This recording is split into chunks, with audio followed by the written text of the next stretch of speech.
దీనికి స్ట్రైట్గా దీన్ని కలుపుకుంటూ ఇలా తీసుకోవాలి. ఓకేనా? ఇది అయిపోయాక దీన్ని కలుపుకుంటూ ఇది అయిపోయాక ఇక్కడ 5:30, ఇక్కడ 5:30, 2 మార్కులు కరెక్ట్గా చూసి తీసుకోవాలి. ఇప్పుడు ఇది మార్క్ చేశాను కదా, ఇది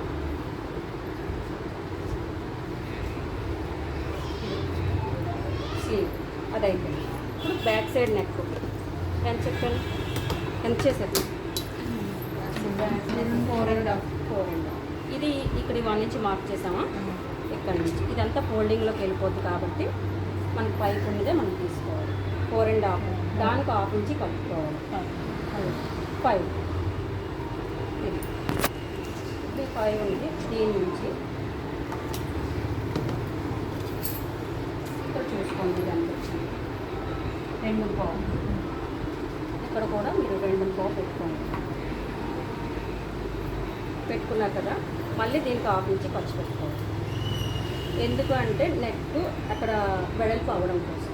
ఇప్పుడు ఇదే మెజర్మెంట్స్తో నేను గీసి ఇచ్చానంటే నెక్ చూడండి ఎలా అయిపోతుంది, అలా అవుతున్నా ఉండడం కోసం ఇక్కడ ఉన్న మెజర్మెంట్స్ ఇక్కడ తీసుకొని దానికి 1/2 ఇంచి కలుపుకోవాలి. ఓకేనా? దీనికి ఎలా తీస్తాను,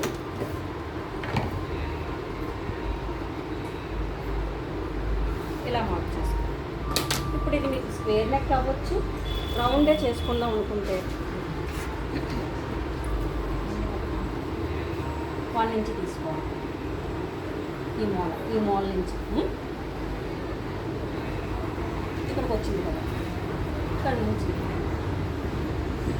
ఒక 1/4 ఇంచ్ పెంచుకోవాలి. ఇక్కడ ఇలా పెంచుకుంటూ వెళ్ళి ఇందులో కనిపిస్తుంది. ఇదే కష్టంగా ఉంటుంది ఎవరికైనా.